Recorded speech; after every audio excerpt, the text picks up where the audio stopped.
Strap in, folks, because today we're dissecting one of two events that kicked off 2025 with a bang. Imagine a cocktail of explosives, cryptic letters, military connections, and a Tesla Cybertruck. A recipe straight out of a spy thriller, but somehow it's all real. From a fiery blast in Las Vegas to notes left behind that sound like they were penned by someone auditioning for the next Bond villain, the story here has everything. Drama, danger, and a whole hell of a lot of unanswered questions. Let's start at the beginning. On January 1st, reports of a Tesla Cybertruck explosion outside of Trump Tower in Las Vegas began to surface, sparking confusion and concern. Witnesses from nearby hotels described a thunderous blast that rattled the area, followed by a thick smoke billowing in the air. Footage captured the truck fully engulfed in flames, a dramatic scene that transformed Elon's futuristic vision into something closer to a dystopian warning shot. The accounts were chilling, not the kind of chill you'd get from a teenager texting in 2003. One witness mentioned a tip-off from a friend in the fireworks business, while another simply observed,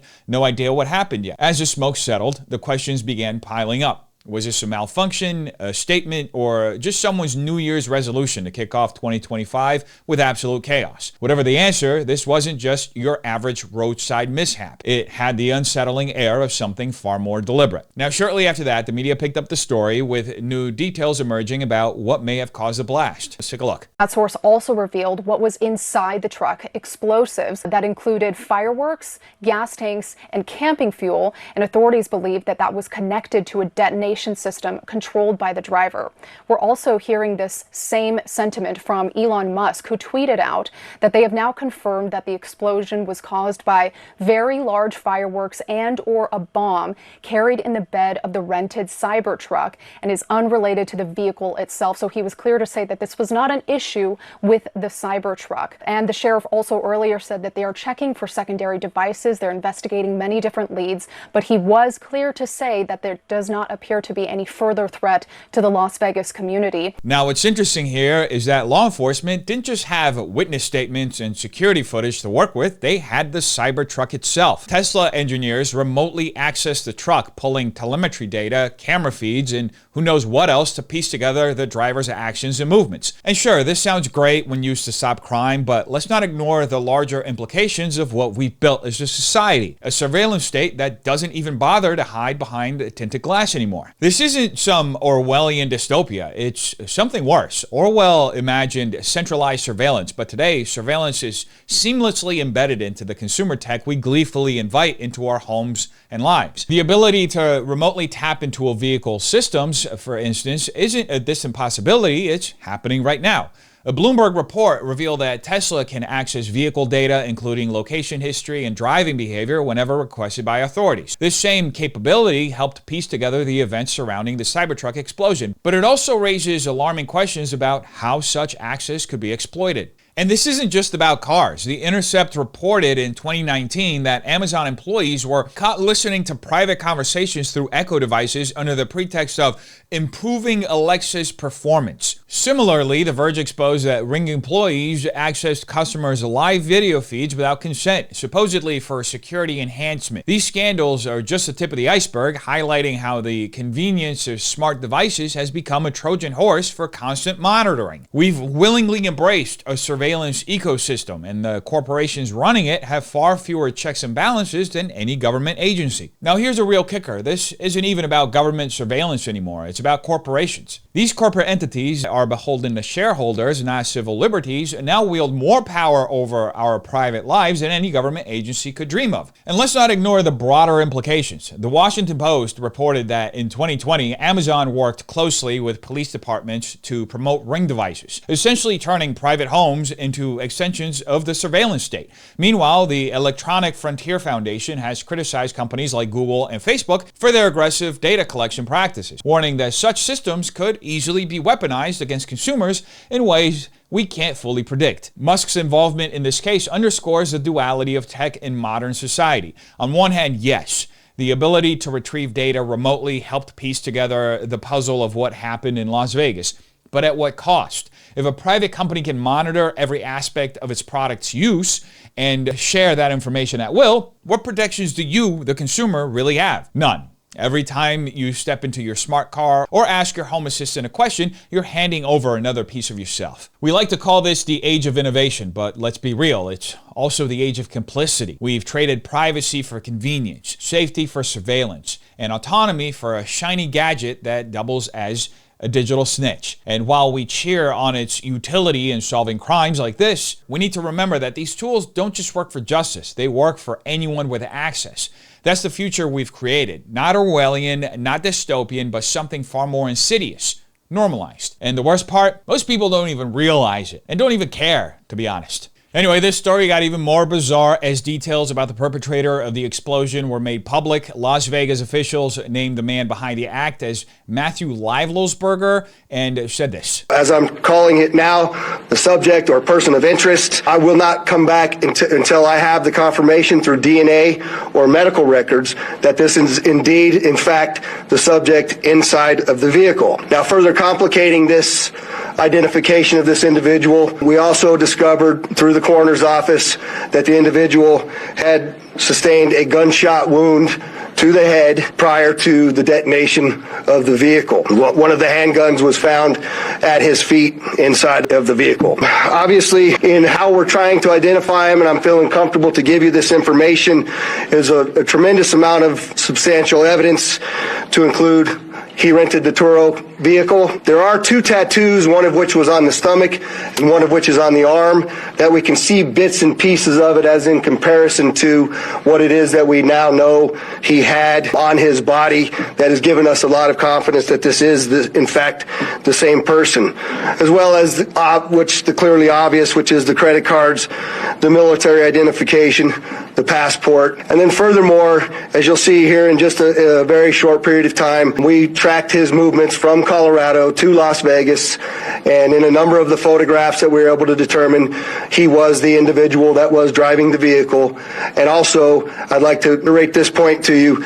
We still have only ever seen him in this vehicle, and we're not aware of any other subjects involved in this particular case. Now, the details surrounding this case are as convoluted as they are alarming. Let's start with a gunshot wound to the head. Authorities reveal that the suspect shot himself prior to the detonation of the Cybertruck, leaving a handgun at his feet. Now, let's pause for a second. Why would someone rig a vehicle with explosives, drive it to a high-profile location, and then end their own life before seeing their plan through? This isn't just tragic, it's a narrative gap begging for an explanation. Was it guilt, panic, or as some corners of the internet have speculated, was he merely a patsy in a larger, more sinister operation? Theories abound, but clarity is nowhere to be found yet. And let's talk about the Tesla itself. Some have floated the idea that the vehicle's summon feature, an automated function designed to move the car remotely, could have played a role here. In the age of smart vehicles and tech-driven automation, the possibility of external tampering isn't far-fetched. Whether it was the suspect himself or, as a conspiracy theorist would love to claim, some shadowy third party, the tech angle here deepens the mystery. And let's not forget, in Tesla vehicles, everything is recorded, from GPS data to in-cabin cameras. There's a digital footprint for every second leading up to the explosion.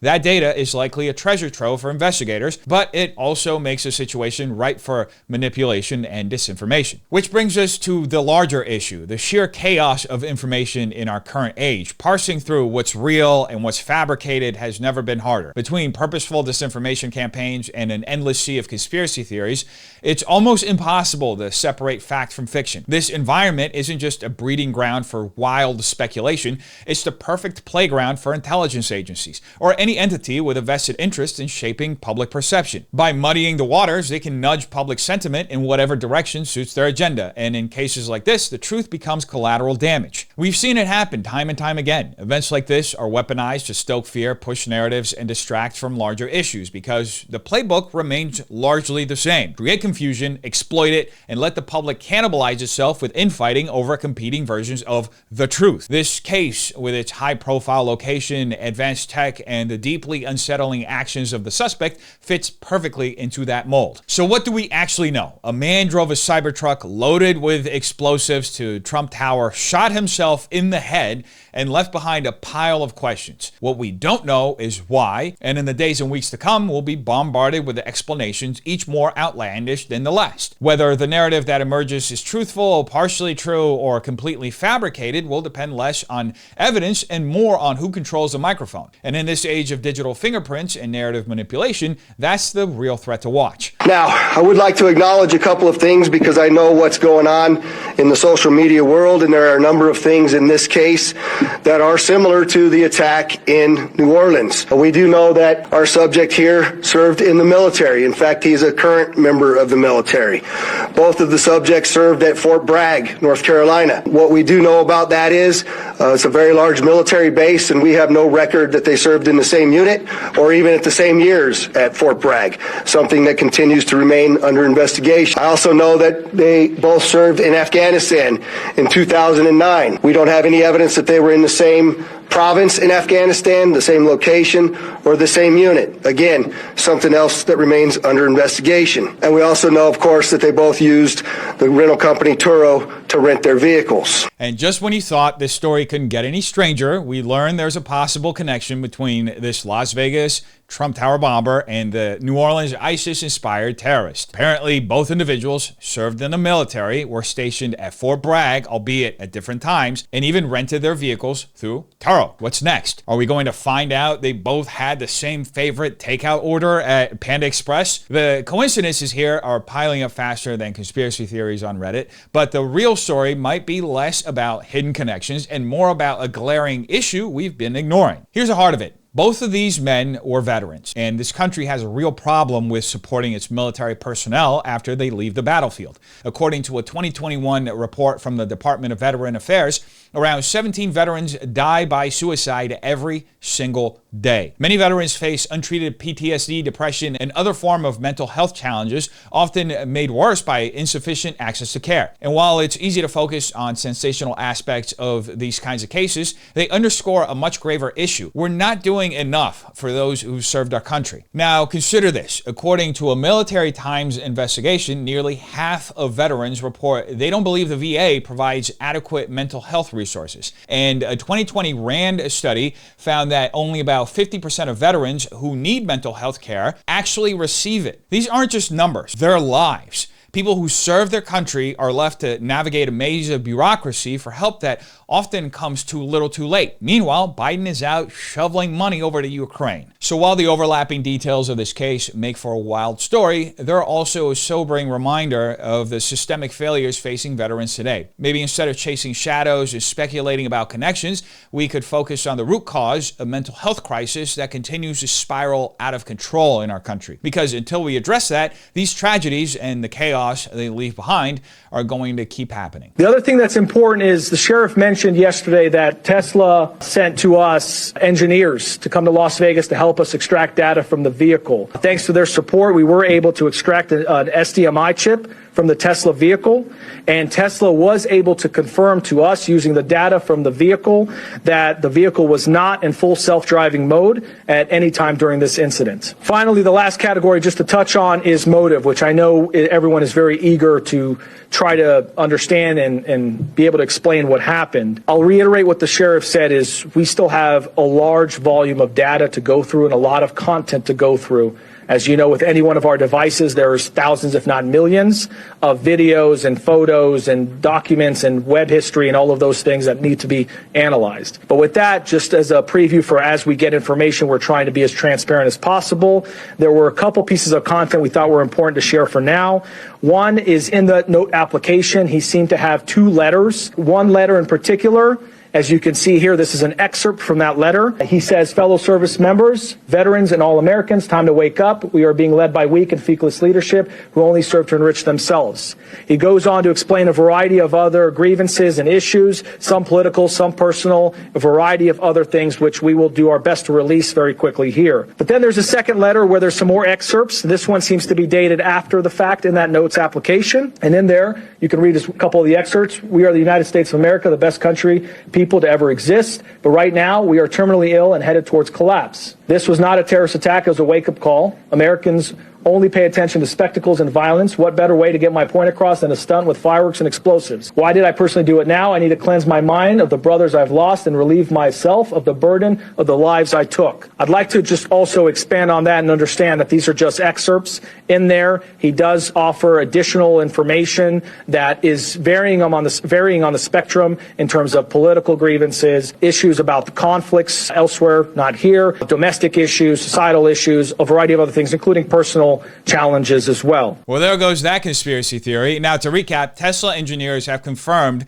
the Cybertruck wasn't in self-driving mode or remotely summoned during the incident. They even extracted the SDMI chip data to show the truck's manual operation. We've got video evidence of the suspect in the driver's seat, distinctive jacket and all, and yet here we are entertaining the idea that some shadowy figure summoned the truck like a high-tech getaway car. Why? Because in 2025, trust in institutions is practically non-existent. Facts are presented, but skepticism lingers and speculation fills the void. This isn't just a problem, it's the playbook of how public discourse operates now. So while we waste energy debating whether the truck drove itself, the real issue, the one staring us directly in the face, gets ignored. The excerpts from the suspect's notes paint a harrowing picture of a man drowning in trauma. He writes about the burden of lives lost, his disillusionment with leadership, and his view of a country as terminally ill. This wasn't a calculated act of terrorism. It was a desperate, destructive cry for help from someone who clearly fell through the cracks of a broken system. So let's talk about that system, because this isn't an isolated tragedy. A Brown University Costs of War Project report revealed that since 9/11, 4 times as many veterans have died by suicide as in combat. The Veterans Health Administration notes 1 in 3 Iraq and Afghanistan veterans suffer from PTSD, and over half also endure chronic pain, issues that make daily life unbearable. Yet a RAND Corporation study found that only 30% of veterans needing mental health care receive adequate treatment. Add to that the stigma. A Wounded Warrior Project survey showed 40% of veterans avoid seeking help for fear of being seen as weak, a pressure especially intense for elite soldiers like Green Berets, such as what Matthew was. The suspect in this case, despite his training, wasn't immune to these systemic failures. His actions are a tragic reminder of how untreated trauma and lack of support can lead to devastation. Until we address this crisis, we'll keep losing those who've already sacrificed so much for our country. But instead of addressing this crisis, what do? We chase conspiracies. We argue about summon features and who was really behind the wheel. It's easier to speculate about hidden forces than confront the uncomfortable truth. This country is failing its veterans. And let's not pretend this is unintentional. The endless swirl of disinformation and conspiracy theories serves a purpose. Keep us distracted, divided, and too busy chasing shadows to demand meaningful change. Just think about it. Counter investigations will pop up claiming he didn't actually drive the truck and he was coerced, or even that the entire event was staged. Meanwhile, the real issue, the mental health crisis among veterans, gets buried under layers of noise. This is exactly how public discourse gets hijacked, and the consequences are devastating. I'm not comfortable giving you state of mind just yet. I certainly am leaning a particular way, but again, I'd like to be factual to you. I think when you read the documents that we're going to give you a link to at the end of this press conference, that you can go in and make some of your own assumptions about what that is. But I will tell you that part of my hesitation on that is I know that we have a lot more documents and number of things for us to uncover, and so I want to be able to provide to you only the factual information when I have it. And so I'm not gonna opine on what I believe his state of mind was at that particular time, but certainly you can see some troubling aspects in his personal life as well. And I don't know if you want to address the second part. Yeah, so in terms of the so-called manifesto that's circulating online, we have strong evidence to suggest that it was the subject that wrote it, but we haven't conclusively proven that yet. And that evidence relates to other evidence that we're finding that we're able to compare that lead us to believe it was in fact him who sent it. It seems like every act of terror or politically motivated violence these days comes with a manifesto attached to it, a self-published screed attempting to justify the unjustifiable. But the existence of manifestos attached to acts of terror is both a symptom and a signal. a reflection of where we are as a society and how we got here. On the surface, it's easy to see these documents as cries for attention, attempts by perpetrators to explain their warped logic and immortalize their names. And let's be clear, that's not necessarily new. Leon Jugos, the man who assassinated President McKinley in 1901, essentially did the same thing. His so-called manifesto laid out his disdain for the capitalist system and his belief in anarchist ideals, attempting to frame his heinous act as a political statement. But today, this phenomenon has metastasized into something far more dangerous. Social media, online communities, and the internet's endless echo chamber have amplified these acts in ways Jugos could have never imagined. Manifestos are no longer just words on a page. They're packaged, shared, analyzed, and sometimes even glorified by niche online groups that thrive on chaos. The incentive structure has fundamentally shifted. Acts of violence paired with a manifesto aren't just about making a point anymore, they're about gaining an audience. This is where the allure of infamy kicks in. When someone commits an atrocity, the manifesto isn't just their justification, it's their ticket to instant notoriety. Algorithms amplify their message, mainstream media dissects it, and online forums dissect every line as though it's scripture. And the reward, a macabre legacy. For troubled individuals who feel invisible, ignored, or powerless, this cocktail of attention and validation can be intoxicating. They don't just want to be seen, they want to force the world to reckon with their existence no matter the cost. Now, this dynamic is particularly dangerous in today's fractured social climate. Political violence is not a new phenomenon in America. Look at John Wilkes Booth, Lee Harvey Oswald, or Timothy McVeigh. But what's different now is the way technology facilitates both the act and its aftermath. Social media creates echo chambers where extreme ideologies are reinforced and like-minded individuals find validation for their darkest impulses. These spaces often position perpetrators as martyrs, fueling a dangerous cycle of emulation. The Christchurch shooter live-streamed his massacre in 2019,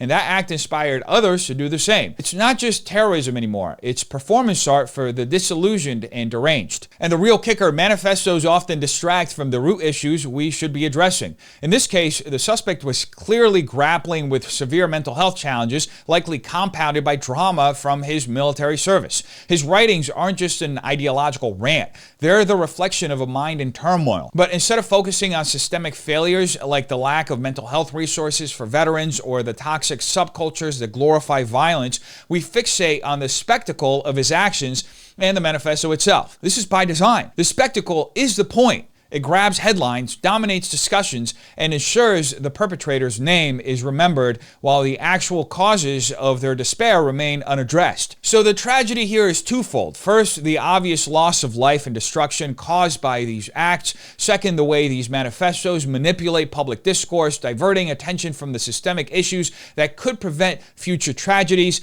Instead of debating the validity of their grievances or the philosophy behind their actions, we should be asking why so many people are drawn to this path in the first place. What cultural, social, or systemic failures are pushing people to believe that violence is their only way to be heard? We're not just facing a crisis of violence, we're facing a crisis of meaning. A society that incentivizes notoriety over solutions, that amplifies destruction over discourse, is a society begging for change. Until we address the underlying factors, mental health, societal alienation, and the role of technology in glorifying violence, we're going to keep seeing these acts and the manifestos that accompany them playing out on an endless loop. Because this isn't just about stopping the next manifesto, it's about rewriting the narrative entirely. Now, in the last clip we watched, Las Vegas officials mentioned that there was another manifesto that the bomber sent to a podcaster. His name is Sam Shoemate. Sam shared the manifesto on Sean Ryan's podcast. He says he had several interactions with the bomber and didn't take him seriously at first because, as we all know, when you have a large following, your DMs on social media are absolute madness. Anyway, Sam shared the manifesto, and here it is. This email came in on December 31st at 10:42 a.m. That is Tuesday. He said, "In case I do not make it to my decision point or onto the Mexico border, I am sending this now. Please do not release this until 1 January and keep my identity private until then. First off, I am not under duress or hostile influence or control. My first car was a 2006 black Ford Mustang V6 for verification. What we have been seeing with drones," he puts that in quotes, he says drones, "is the operational use of gravitic propulsion systems powered aircraft by most recently China and the East Coast, but throughout history, the US. Only we in China have this capability. Our OPSEN, that's Operation Center, our OPSEN location for this activity is in the box below. China has been launching them from the Atlantic from submarines for years, but this activity recently has picked up. As of now, it is just a show of force, and they are using it similar to how they used the balloon for SIGINT and ISR, which are also part of the integrated comms system. There are dozens of those balloons in the air at any given time. The so what is because of the speed and stealth of these unmanned aircraft. They are the most dangerous threat to national security that has ever existed. They basically have an unlimited payload capacity and can park it over the White House if they wanted. It's checkmate. U.S. government needs to give the history of this, how we are employing it and weaponizing it, how China is employing them and what the way forward is. China is poised to attack anywhere in the East Coast. I've been followed for over a week now from likely Homeland or FBI, and they are looking to move on me and are unlikely going to let me cross into Mexico, but won't because they know I am armed and I have a massive V-bid. Let me pause right there for a second. So he says a massive V-bid. When I was talking to the FBI yesterday, they didn't know what a V-bid was. I had to explain what that acronym meant, literally. You fucking serious? Dead serious. I said it twice and he goes, you said that word V-bid. Can you tell me what that is? For your audience, a V-bid, for your audience who has not been in the GWOT for the last 20 years, a V-bid is a vehicle-borne improvised explosive device, in layman's terms, a car bomb, what we saw at Trump Tower. So backing up, he says, I am armed and have a massive V-bid. I've been trying to maintain a very visible profile and have kept my phone, and they are definitely digitally tracking me. Here's where he gets into the other stuff. And this is where we had to redact the names. Well, your producer redacted the names. I have knowledge of this program and also war crimes that were covered up during airstrikes in Nimruz province, Afghanistan in 2019 by the admin, DOD, DEA, and CIA. I conducted targeting for these strikes of over 125 buildings. 65 were struck because of civcas, that's civilian casualties, that killed hundreds of civilians in a single day. U.S. FORA continued strikes after spotting civilians on initial ISR. It was supposed to take 6 minutes and scramble all aircraft in CENTCOM. The UN basically called these war crimes, but the administration made them disappear. I was part of that cover-up with U.S. FORA, an agent, redacted, of the DEA, so I don't know if my abduction attempt is related to either. I worked with redacted IO staff on this as well as the response to Bala Murga. Redacted commander at the time, redacted, can validate this. You need to elevate this to the media so we avoid a world war because this is a mutually assured destruction situation. Then he says, for vetting, my LinkedIn is Matt Berg or Matthew Livelsberger, an active duty 18 Zulu out of 110, that's 1st Battalion 10th Special Forces Group. My profile is public. I have an active TSSCI with UAP, USAP access. What is USAP? I don't know what that is, but I checked his credentials on LinkedIn. So that was the first thing I did. I went to his LinkedIn page. First thing I noticed was all of his bona fides were in place. He has all the UAS training from USASOC and everything else. And so I said, okay, at least the guy knows what he's talking about with drones. That was a very rough dig into the guy. But my issue was I couldn't validate or verify any of this information. And I told him that. And how I responded to him was in a subsequent email. I said, this is obviously a very big deal, but I don't have anything to verify this information with. Talking about gravitic propulsion systems without evidence just makes me another UFO talking head. Like, I'm not going to go on my social media page and start talking about UFOs and anti-gravity systems and everything. I don't know what you're talking about. I can't. And he said, can I get on Fox News Contact on Signal as well as Sean's show? Hegseth would be good too. That was his last message to me. Wow. Yeah. You know, the thing is, what is a gravitic propulsion system? To be honest with you, it is a fancy term you're going to find in science fiction. You won't find it in any, as far as I know, you won't find this in any kind of official manual or, scientific research. This is all science fiction. So, but what struck me is his use, what strikes me now, not then, but what strikes me now is his use of a very specific term that nobody else would call it. If you asked me, I would say an anti-gravity propulsion system. That's how I would describe it because I don't know this stuff. He said gravitic propulsion system. The manifesto left behind by Livelsberger is a labyrinth of paranoia, technical jargon, and unverifiable claims that seem designed to do exactly what we're doing now, dissect it endlessly, ask more questions than it answers, and keep his message alive. Even experts like Sean Ryan and Sam Shoemate, people with extensive military and tactical experience, admit they have no idea what Livelsberger is talking about when it comes to terms like gravitic propulsion systems. These are words more likely to be found in a sci-fi novel than a Pentagon report. Yet his credentials, as strange as they seem in light of his claims, check out. He is a highly trained Green Beret with clearances and specialized knowledge. This contradiction, someone credible saying things that sound unbelievable, is a perfect recipe for years of speculation. And maybe that's exactly what he wanted. Whether this was a deliberate strategy to muddy the waters or the ramblings of a mentally ill man struggling with trauma, the outcome is the same. Questions on questions and no clear answers. This kind of ambiguity thrives in today's world, where distrust in institutions has become the default. Even if every piece of evidence is laid bare, if investigators conclusively prove he acted alone and that his claims were delusions, it won't stop the whispers. Online forums, the mainstream media, and conspiracy theorists will keep this conversation alive, fueled by the vacuum left when people don't trust the institutions responsible for the investigation. Now, what's baffling about this manifesto isn't just the content, is the way it weaponizes our distrust. The idea of gravitic propulsion systems and China launching drones from submarines feels outlandish, but it's vague enough to sow doubt. Add his military background and high-level clearances, and it becomes easy to believe there's something more behind the story, even if there isn't. And that's the trap. Whether his claims are true, half true, or completely delusional, they distract from the bigger picture, his mental state and the conditions that led to this tragic act. This man's writings reveal someone deeply troubled, likely battling untreated trauma from his military service. He describes being tracked, hunted, and burdened by guilt for actions taken during war. His final messages read less like a calculated conspiracy and more like the unraveling of a mind unable to reconcile its pain.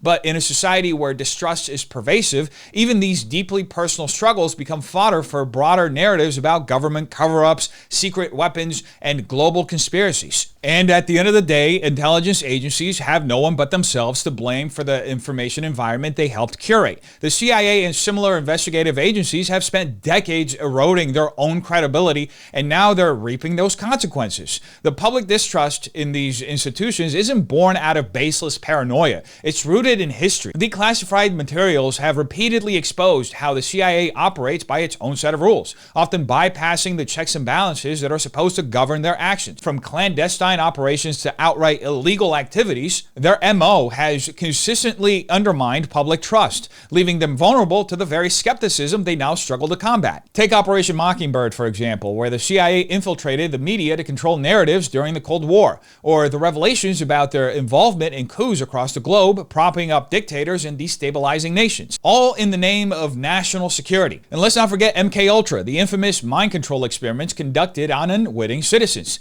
These aren't conspiracy theories, they're documented facts. Each of these operations, once shrouded in secrecy, has chipped away at the agency's credibility, turning public trust into a casualty of its own shadow games. But here's the irony. The very lack of accountability that makes these agencies so powerful also renders them untouchable in the court of public opinion. Their ability to operate in the shadows, free from meaningful oversight, is both their greatest strength and their Achilles heel. They don't need public trust to function. They thrive on secrecy, influence, and control. And when questions arise about their actions, whether it's surveillance programs, black sites, or covert interference in foreign elections, they can simply lean on their standard defense. It's classified. This dynamic creates a perfect storm of distrust. When the CIA or other agencies issue statements to clarify events like the Las Vegas bombing, their credibility is already so tarnished that it doesn't matter what they say. People default to suspicion and conspiracy theories take root. It's the ultimate feedback loop. Their history of deception ensures they can't be trusted,